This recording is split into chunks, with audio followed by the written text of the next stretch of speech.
Hello, my name is Rubina Ahmed Haq, and I will be the moderator for this session called Bridging Inequality Gaps in the Workplace. We have a fantastic list of speakers here. I am a personal finance journalist, so I focus on money and workplace. And this is something that I'm passionate about, talking about inequality in the workplace. And I'm really excited to be moderating this event today. I wanted to start by introducing our panel, and I'll start with Allison. If you could introduce yourself, tell us who you are and what you do. Hi, my name is Allison Venditti. I am the founder of Moms at Work, which is Canada's first professional association for working mothers. And then we have Raji. Raji, if you could introduce yourself and tell everyone who you are.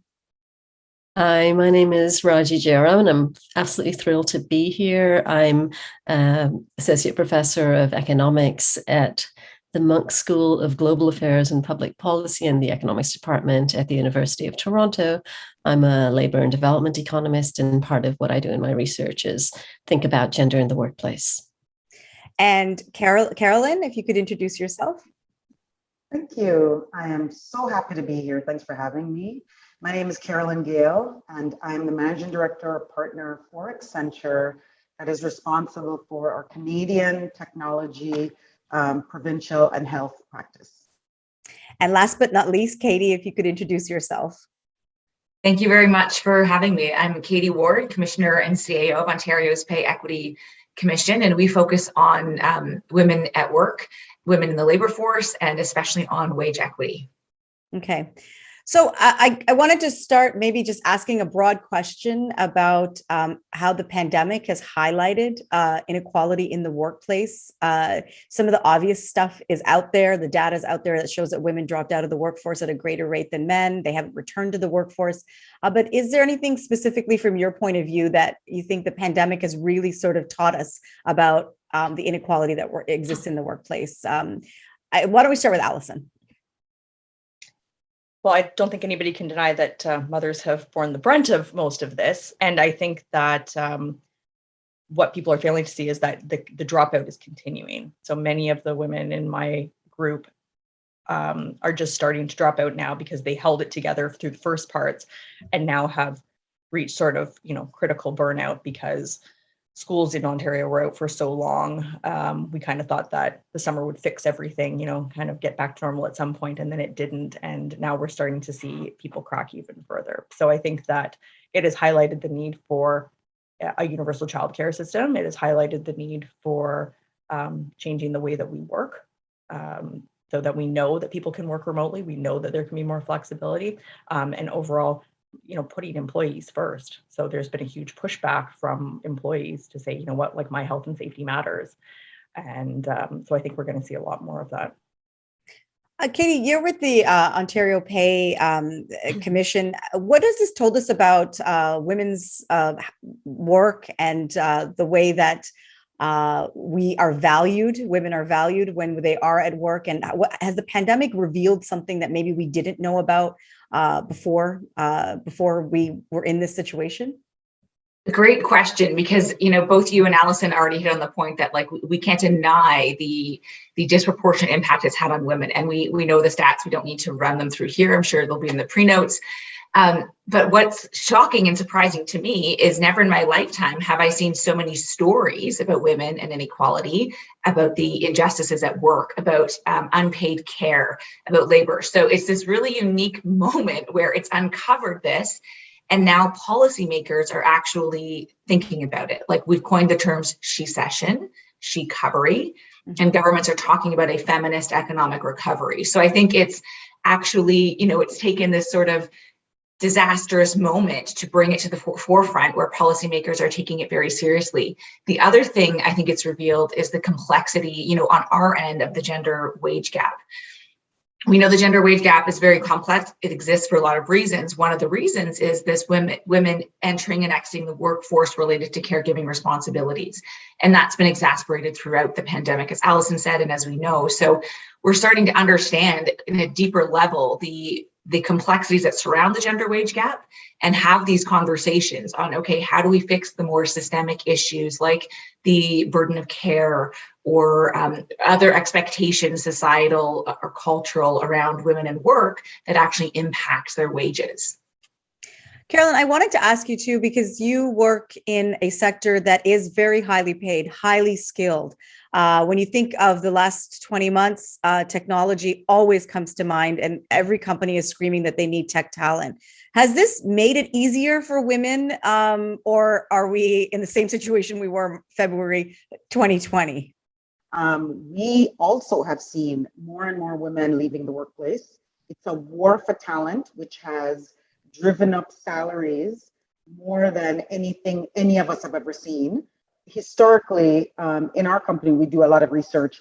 Women are less likely to negotiate their salaries than men would. I mean, even for me coming in, I didn't know you could negotiate your starting salary. It's just not something, that inherently culturally it's innate in me.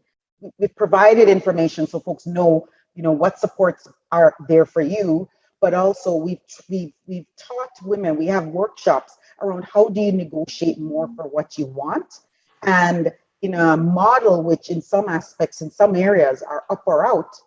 All of our companies have put together these fantastic programs to support, mentor, pull you up through the ranks, which, in terms of partially equaling the gender gap, it's really, if you're not in that same position, then you really can't, right? It's equal pay for equal work. So now we are grappling with, how do we support our women so that they will feel more comfortable with, being able to take on more of those senior positions. We have to help our women recognize that, there's a place for you where you can stay where you are or move up, etc. Don't make decisions to leave the workforce based on preconceived notions that aren't true. Raji, I wanted to ask you, how does Canada compare to the rest? Because you have a global point of view. Are we doing, do you think we're doing a good job? Are we having enough conversations? I think all of this caught us on our back foot, honestly. It's so interesting to hear people say, okay, now we realize, yes, this is a she session. It's disproportionately hit women, and historically unemployment has disproportionately hit men. But when you think about what this pandemic was characterized by, which is shutting down schools and childcare facilities, I mean, surely we must have known that this would disproportionately affect women. And yet the focus, and I'm sorry, I'm going to be a little bit critical of the Canadian government here, the focus was on let's open the bars before we open the schools. Okay, I'm an economist. I understand the importance of opening businesses up again.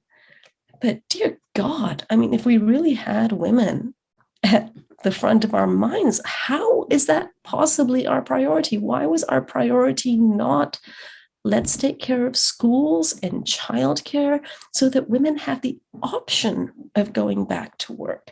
Okay, obviously it matters a great deal, like making paid work more equitable, equal, whatever you want to call it, is very, very important. But unpaid work is extremely unequal in terms by gender. And unless we at least recognize that, and this is not a new discovery because of the pandemic. My hope is that because it sort of hit us in the face and continues to remain with us even after, vaccinations and all the rest of that, my hope is that we don't let this crisis go to waste, and we take this seriously for women.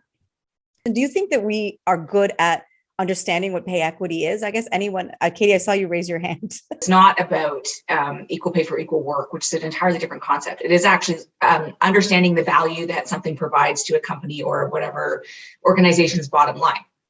And the part of the challenge is, and Raji hit on this when she talked about how even the layoffs affected women more than men, because women have historically been clustered in certain jobs, and those jobs tend to be devalued because they're held by women. So it is breaking down historical and structural ideas of what is women's work. And even that division extends into the home, right? Like women's work exists in the home and it doesn't exist outside the home. And when it's outside the home, it's in certain sectors, and those sectors are valued differently. So I think it's rethinking those. And that started to happen during the pandemic because heroes, frontline workers, were also primarily women, like nurses, personal support workers, cashiers, like these all of a sudden became very important, valuable jobs. And so I think that is starting to happen now. We are rethinking the clustering of jobs by gender, which is not a sustainable practice for society, and the way that we value jobs based on gender. And let's not forget, race, ethnicity, sexuality now, right? So we're starting to deconstruct this and say, wait a minute, we have made historic decisions or cultural decisions, and now we have to rethink, because it's not good for society, for families at home and at work. And it's not ultimately great for a community or an economy. Can I jump in really quickly? Absolutely. Yeah. Absolutely. So the one thing that I think everybody's touched on, but at the beginning of the pandemic, like we were forced to so I bucked against, I was reading the newspaper and they were saying women are choosing to leave the workforce. And I lost my mind because I said, so my husband makes twice as much money as I do.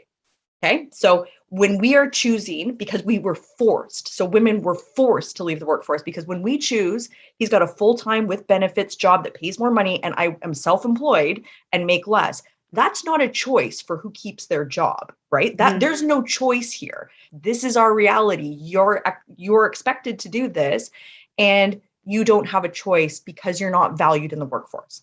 What I want to highlight, that this is an opportunity and should be viewed as a reckoning for each organization. It can be done. It's not some utopian construct. Accenture, we've had our first female global CEO. We're now up to 620 something members of staff across 120 countries. And we just went through our own performance management process. And I'm here to tell you that for the first time, and I've been at Accenture 23 years, we're declaring that, by gender, we have achieved dollar for dollar, 100% pay equity in every country where we operate. We're looking to meet gender parity by 2025, have said that for a while and are doing various things in our countries to move to that. But for pay equity, that is something that absolutely can be done.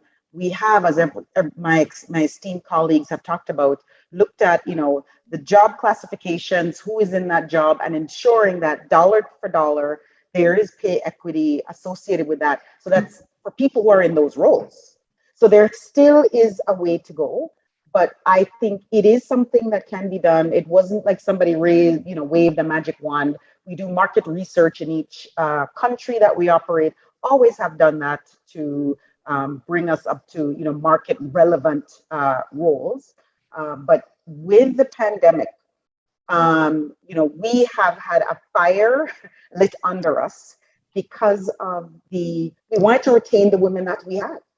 Very good. Roger, you had your hand up as well. I wanted to let you weigh in on that. Yeah. So Carolyn, first of all, congratulations. I think it's fantastic that you have pay equity at Accenture.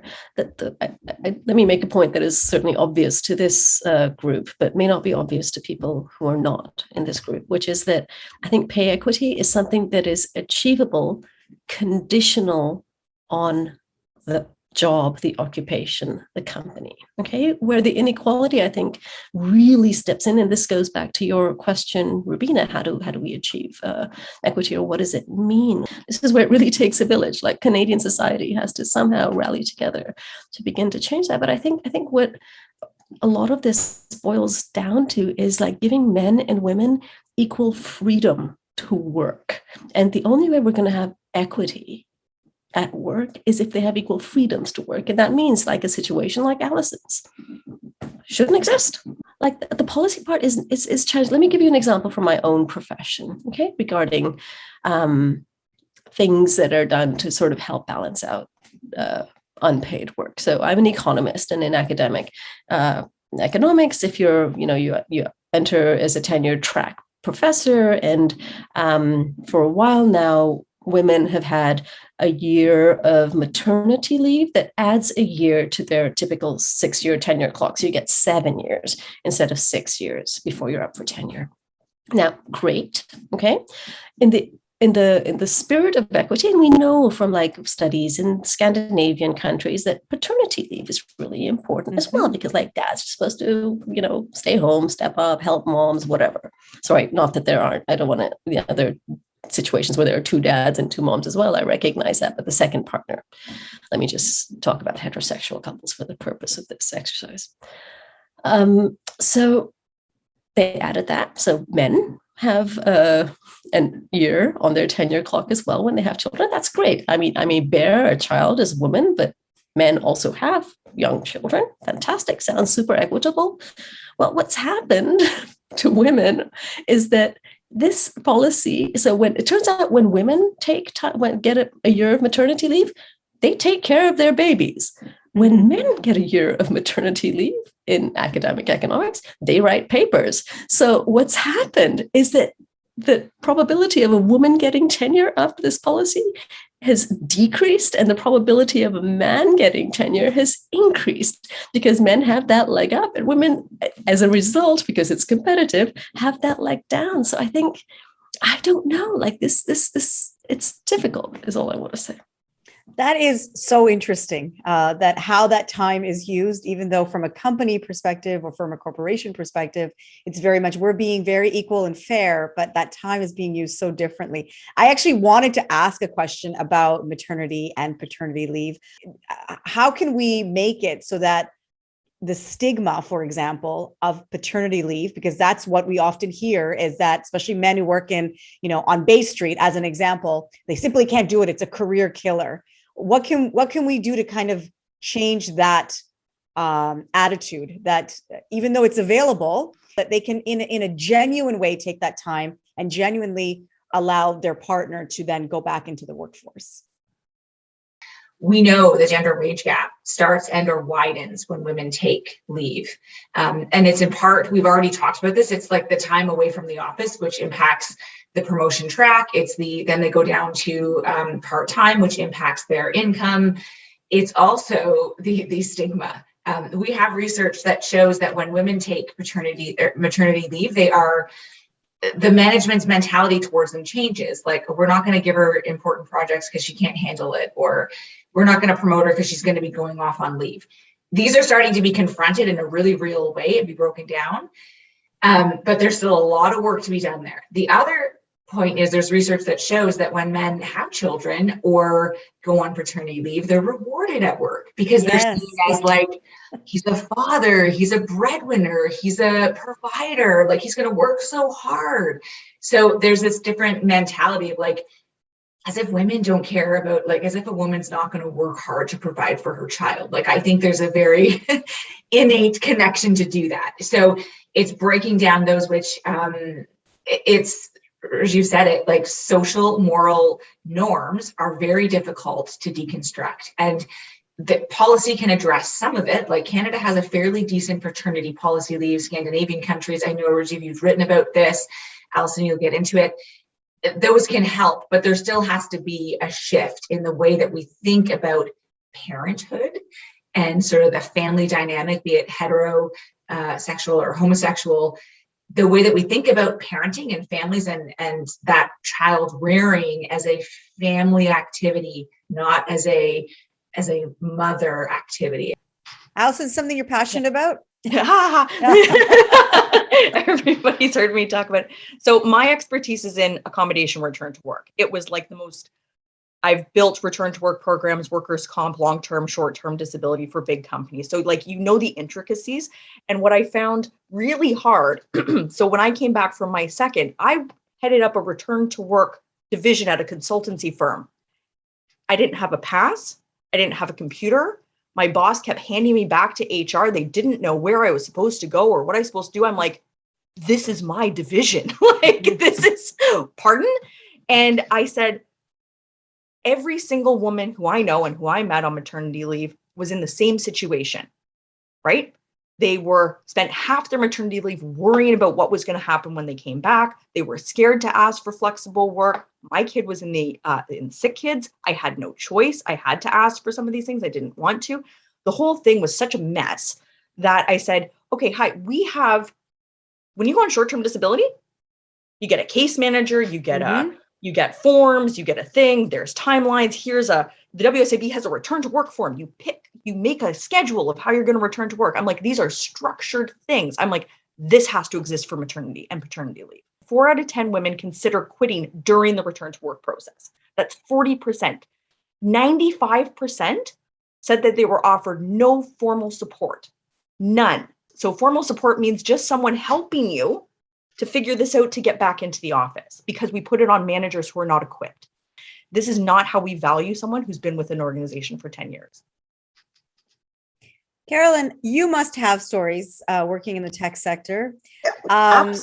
Is there, do men feel, do they feel encouraged to take pat leave without, or is there still a stigma? Like, oh, he's gone to take care of his baby, like this sort of like old messaging that is so tired and so out of date. But I believe the bro culture still exists. And I don't know whether I'm being too, I don't know whether this is true or not, but in the tech sector, I would feel that bro culture is something that is probably more prevalent than in many other, maybe tech and finance is sort of what comes to mind for me.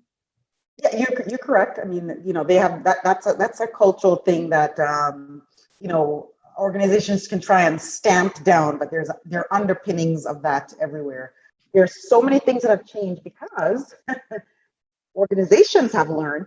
We have spent so much money and time training folks that we need to do what we can to retain. And those stats that Alison talked about in terms of how many women leave as they're coming back, it's not fake. It is absolutely real. And so the pandemic, has done, I like to look for the positives in a lot of things. The pandemic has done, great things. Paternity leave, people are now lining up to say, so let me take a step back. So we provide information in advance, well in advance, people understand what's to come. It is something that not only ourselves, but our clients, I'm seeing a lot of our clients now, men with their kids on these, Zoom or WebEx or Teams, my company uses Teams calls. At the start of the pandemic, the only children that you saw or heard were related to mothers, right? And I'll put mothers in quotation. And now you're seeing more men. Now you're hearing, oh, so-and-so isn't here. Very senior men are taking paternity leave, but it's not being done in secret. A term I recently learned, I apologize if it's been around for a while, is masculine anxiety, and how masculine anxiety in the workplace often leads to, even if somebody wants to go on paternity leave, they're afraid to do it because of the stigma, or they're afraid that even just broaching the subject of being a caregiver to their children is going to take away a promotion in the future, because behind the scenes they're going to be calling them something else. So dealing with it from that point of view too is just getting rid of masculine anxiety, understanding that men can also, if they choose to make those decisions, because those help women, right? It's a partnership, right? So I thought I really enjoyed, I remember covering that, and I really enjoyed sort of looking at it from that lens as well. Raji, you're the one who started this conversation about Matt and Pat leave. Did you want to say anything else? I know. Yeah, maybe just picking up on what you just said, Rubina, with this, I hadn't heard masculine anxiety, but okay, now that you say it, it sounds completely obvious. So, with my husband, there was a time when he decided to work part-time so that he could take care of or do more childcare at home, which was wonderful. But, he's a doctor, he's a professor of medicine. The jokes that were made about him in the workplace because he was working part-time so that he could care for his children, it's oppressive. I mean, you don't need to be insecure in order to feel. So for this, the same social norms that had these expectations of women to be home, care providers, the reverse side of that is that men are mocked, they're looked down upon if not. And so I think, I don't work for a big corporation, but Carolyn, and I imagine that in places like Accenture or names that big companies that we've all heard about, like, I cannot emphasize enough the importance of role models, right? To have someone at the top who says, I had a baby, I'm a man. I'm a man, I'm going to take time off because that is the most important thing to me in the world. So after my husband did take time off, junior faculty, like junior physicians, were much more comfortable. So every junior physician after that started to make use of paternity leave. This was in Germany, where they had very active paternity leave programs, but men don't even avail themselves to that option. So I think the tone from the top is, Carolyn, you were saying, is really important. I'm going to say that from personal experience, so I have 3 kids, and 10 years ago when my husband joined the organization, he works for a bank, I was due in a week when he started, and he said, my wife is having a baby, and he didn't even get into it. And they were like, why don't you take some time? We'll just pay you the time so that you can be there or do whatever. But when we had our 3rd, their organization had just rolled out top up for paternity leave. And his boss said to him, we're going to need you to take that. And he was like, oh, I wasn't. They were like, no, we're going to need you to take that because other people are watching. Right. Like, so he did, because he was like, yes, I'm taking some leave. And I was like, yes, but then that opens it up to everybody else on their team. And the funny part, not the funny part is, but like, so him and his boss have both now had paternity leaves, and the junior, so they just have conversations. They were like, so what did that look like? Like, what do you do for that time off? Where like the questions he was getting, like, what am I supposed to do? Because they hadn't even considered that it would be an option, because top up is so important to make this financially viable for a lot of couples. But it's been quite interesting to watch that happen, like in real time, to see the knock-on effects, like Caroline talked about, when other people do it, and you have these mentorship programs where you can freely ask, how do I do that without shame or embarrassment? That changes. And his team, because he works on a technological team and he's a programmer, is 90% men at the point, because a lot of women have left, but they're very aware of this now and are working very hard to be like, we have to make sure that this becomes standard or else. And that's the job of Accenture, and I think the banks and whatever, to set the standard, right? So everybody looks, oh, is RBC giving top up? Is Accenture doing this? Like, so Caroline's in a unique role to set the standard, because all these small businesses, mid-sized business, tech companies look to this to set the standard, because it is a war for talent. I wanted to ask, because we've mentioned this term before, she-covery and she-session. Do we like that term? And do we think that it actually encapsulates what's happening? Like, is it helpful for it to be called this she-session, or does it put all the onus? Well, it's just all the women that left the workforce now. It's all the women that have to recover. I don't know whether I don't want to put words in anyone's mouth, but I wanted to know whether, because I sort of grapple with it a little bit. I feel like it's a little bit. It's like we're tokenizing what's actually happening, if that makes any sense. Does anybody want to jump in? Katie? You jump in, because I also had the same reaction, Ravina, because I'm also, just my personality type is, don't tell me I can't do things. Don't tell me that I'm at the bottom of the pile, which, fires me up to keep working, right? I'm like, I don't want to internalize what the patriarchy is telling me about how bad my life is. Like, I'm gonna continue to fight for, a more equitable situation for women. So I agree that it's been challenging. And what's Regina talked to us at the beginning, it's like, we never talked about the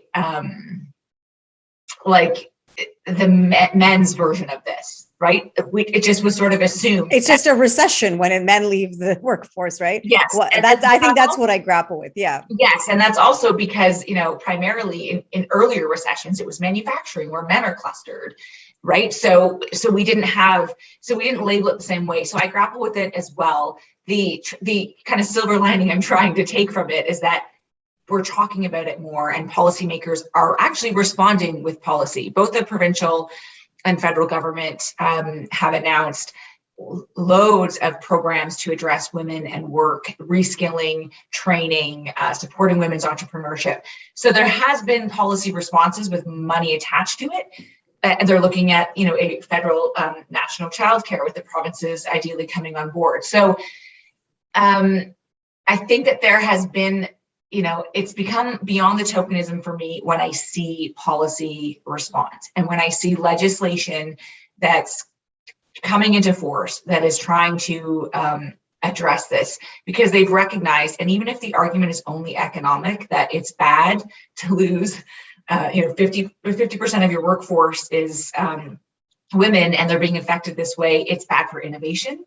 It's bad for economic growth. It's bad for idea generation. Like, it's bad for all kinds of things. So if they want to go on the economic argument alone, the cost to the economy is just too much. And so they might not be looking, policymakers might not look at the moral side. They're looking at numbers, but that's a great argument to keep, 50% of your talent. Women, I like to say that talent, ideas, innovation, it's gender neutral. It's ethnicity neutral, it's race neutral. It just moves in and out of everybody. But we tend to only see it in certain people, and we act on it and reward it in certain, by whom it's delivered. So I think that this She session is making policy makers think differently. So that's what's helped me, Rubina, move back with tokenism is now legislation. I just don't want it to be a buzzword, right? Yeah. It seems a bit like it's just become a buzzword, and are we really understanding what that means? It's women leaving the work because they had no other choice. So do we understand that? Exactly. It wasn't a choice. Yeah. Did anybody want to weigh in on whether they like that term? I'm happy to weigh in because probably a bunch of economists that came up with this. Like economists we speak RBC math, that came up with it, words, and so I'm secretly very proud that we came up with something as buzzy as She session. Can't even say. Sorry to take that away from you, Raji. No, don't take it away, man. And the reason I don't want you to take it away is that it's a bit depressing. Katie said this several times. Just economics, but economics is really pretty important, right? In terms of a lot of aspects of our lives. And if this makes people understand that women, what I take away from it, maybe I'm too much of a, like wonky economist here, but what I take from it is that women are disproportionately affected.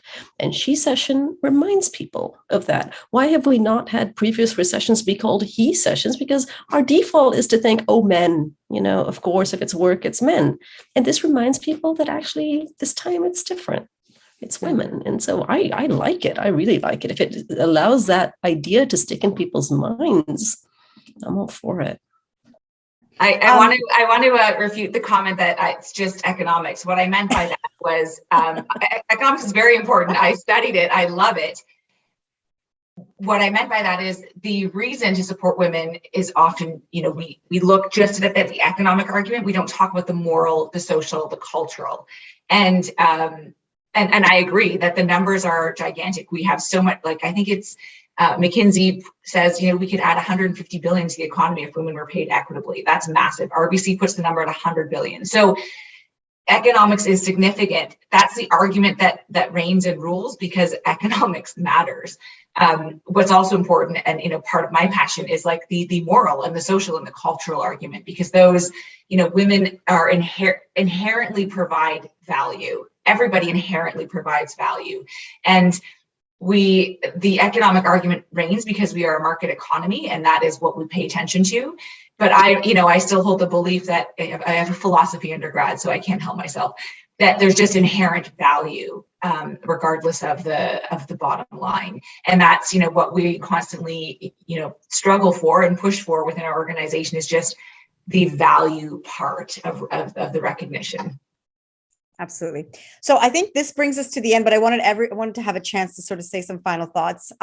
As we look past the pandemic, so we've learned a lot in the last 20 months. I think we are still learning about women and women's work. All this talk about equality and all this talk about equal pay for equal value of work.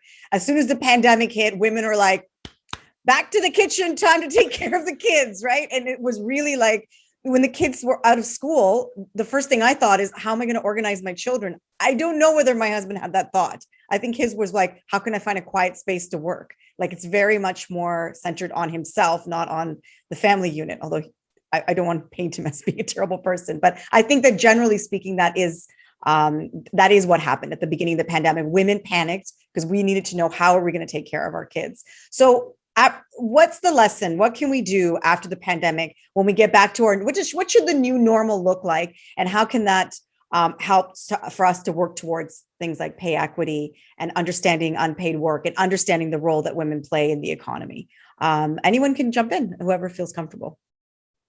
First of all, understand what the average salary for your level and field is. And, whether it's you Google and you look at some of the ones that pop up, or you ask somebody else who works in the same field as you, whatever it is, right? Figure out a way to do that. And why it's important now is because with the pandemic, for women, this is like the gold rush, right?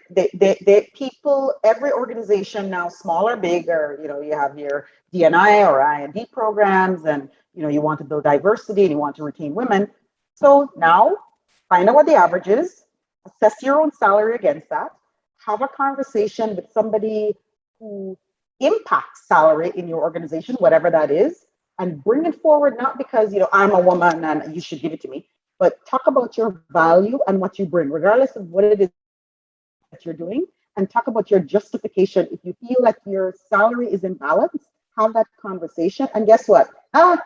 If your organization is not amenable to that, take the time, but walk with your feet, because this is prime time for women. All of us who have a LinkedIn, profile, regardless of whatever it is, there are organizations out there that are just trolling, looking for a name that sounds like a female name to offer you whatever. They don't care what you do. I mean, we all have peers that have gone off to spend, 4 months auditing what people do in their company to pick their perfect job. And I'm not talking about people who are technical, okay, or who are, right? This is the time. I spent many years just being a little good girl, waiting for people to pat me on my head, not really thinking, what is that person making? Why am I not making that? No. Negotiate for yourself. Find out what the salary is for whatever the role. Have that conversation.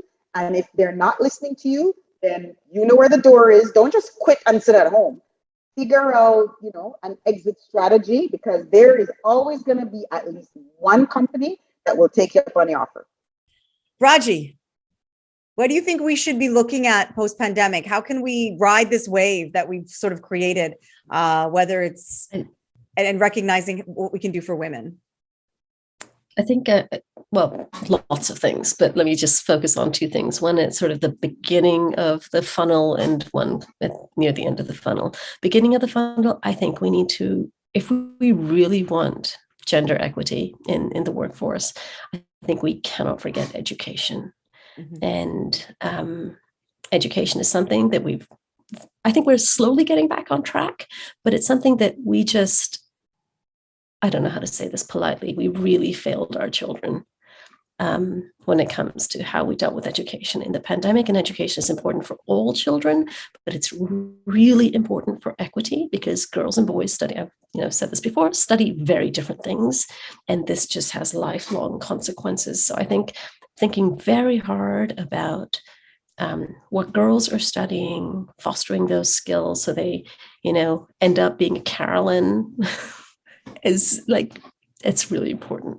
It's really, really important. So we cannot lose sight of education. And the other thing, sort of looking at how we go forward from the pandemic, many of us have talked about, remote work peripherally in this conversation.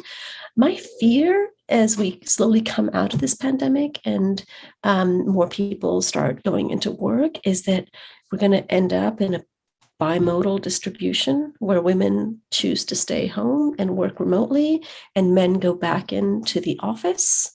And I think that's going to be disastrous for equity in the labor market. So I think that's something that we should keep a very close eye on.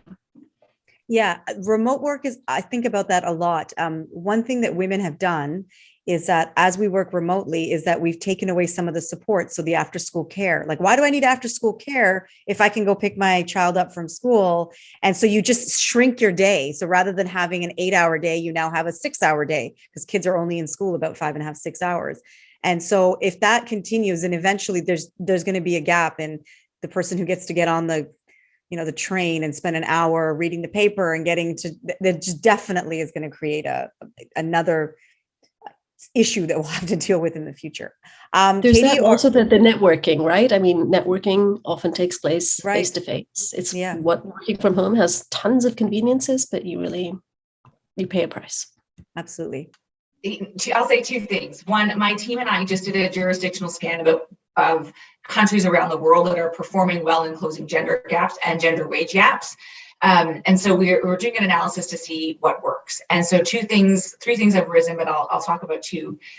One is government intervention does work. Countries where they have workforce labor relations policies that have made gender equity in terms of education parity, economic wealth parity, job parity, workforce labor participation parity, all these where they've set these standards and norms and legislated it, there's progress.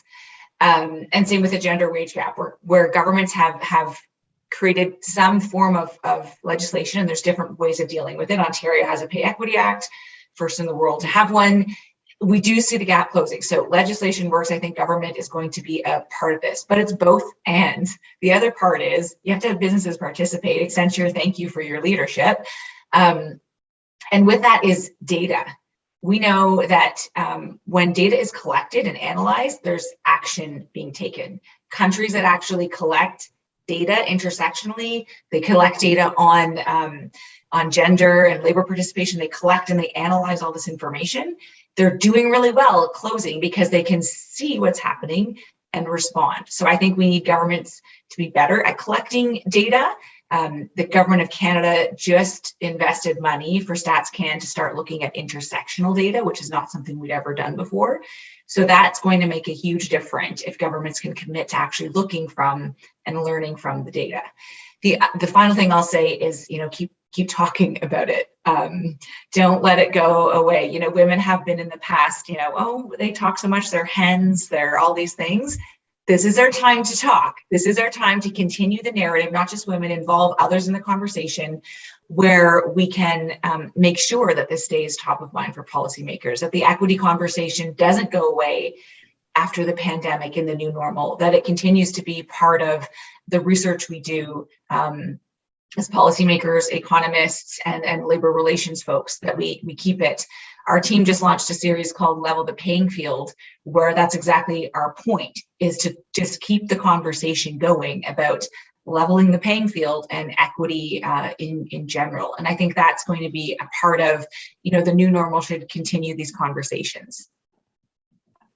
Allison, the last word goes to you. So I'm going to go from the home side in the fact that there are some really interesting thought leaders, and I'm going to put out Eve Rodsky's book, Fair Play, which was mind-blowing and has changed my life. So what we discount when we're sort of like, you do cooking, you do the kids, you do whatever, is that, if your child has a birthday party, there's the present, the RSVP, the what are you going to bring, who's going to take them, doing all the things.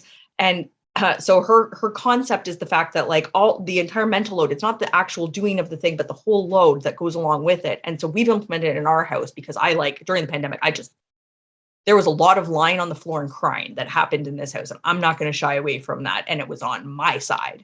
And I said, I can't function like this as a human. And taking something on means taking the whole thing.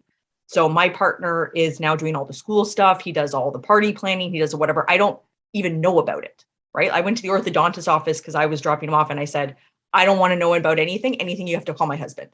And they were like, yeah, but we want to. I was like, no, you over there. And it has been a huge shift. And Moms at Work has seen the shift. Eve has come in and talked a couple of times. And I think it's so important to start having those conversations at home about the expectations, because that's what's holding. I was held back from doing a lot of things because we have huge burdens at home and I couldn't make those choices. And I was the default if someone was sick. So I lost those meetings, I lost those whatever. And I'm like, that can be a substantial change going forward. And my final thought is that it's not been brought up once. I am an individual with a disability. I think that intersection for women is particularly damning. I couldn't go back to my work. They couldn't accommodate me after I was injured, which is heartbreaking and difficult. And I think that it's not talked about enough because many disabilities are invisible. And so I think there needs to be a better way for organizations to approach that, because we don't like to disclose, because individuals with disabilities are paid significantly less if we're going to talk about the gap. So I'm going to leave on that one to say that should also be kept top of mind in this, because I think that we have disproportionately been impacted for lots of reasons during the pandemic, and that I haven't seen it talked about a lot. Well, I think that is an awesome way to end. That was a great, robust conversation. I think we had covered a lot of ground. Allison, Raji, Carolyn, and Katie, thank you so much. And I also want to thank the Ismaili Economic Planning Board for inviting me to moderate today's event. It's an honor to speak to women. Some of them I have had relationships before. They've been featured in my own work, and it's really nice to be able to do this in a much more a longer form than just a couple of clips. And I really, really appreciate that. So thanks so much, guys.